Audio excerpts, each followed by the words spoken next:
A student investigates the effect of changing the temperature on the rate of hydrolysis of 1-iodobutane.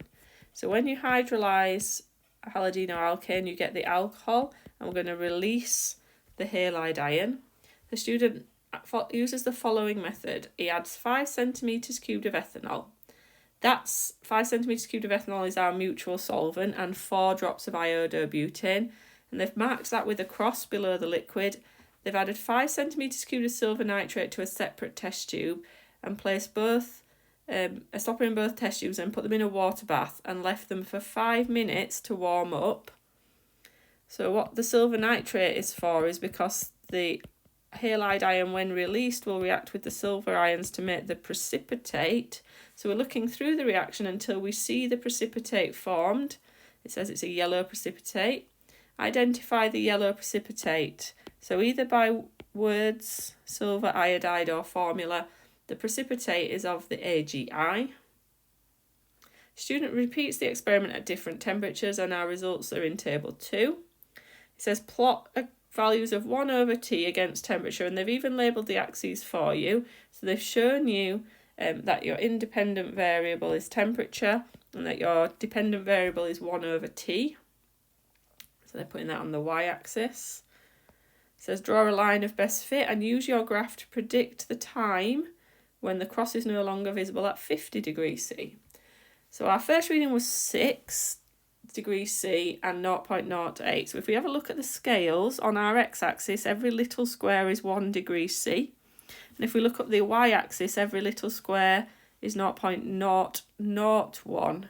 So 6 and 0.08 would be here, 6 along, 8 up, and then 15 along and 12 up, 0.012, 28 and 0.02, 28, 0.02, 34, 0.0263, 0.26, just above the 26 line, and then 42, 0.0385.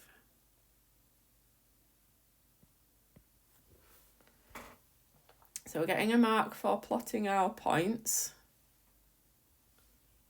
Now we need to draw a smooth curve through them. So our line of best fit here is a curve.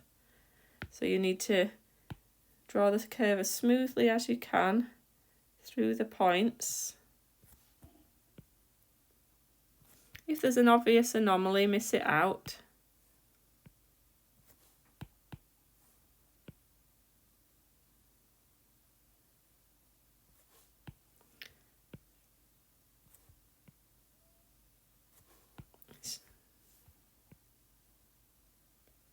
And now we need to extrapolate towards where 50 is. So we're keeping on going.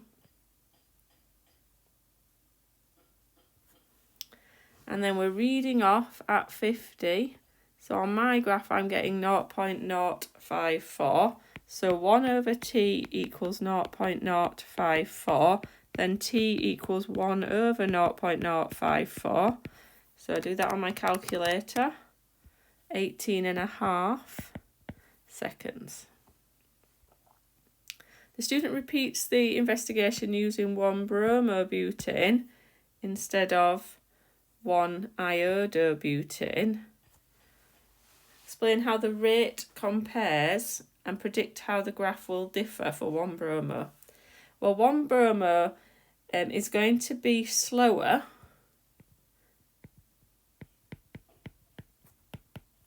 And the reason it's going to be slower is that the CBr bond is stronger than a CI bond, and therefore it's broken less easily. How will the graph differ? Now, if you look at this graph is 1/T, which is a measure of rate. Now, if it's slower, the rate will be lower, so the whole graph would come lower at all these different temperatures. So the line for 1-bromobutane would have the same kind of shape but would be below that for 1-iodobutane.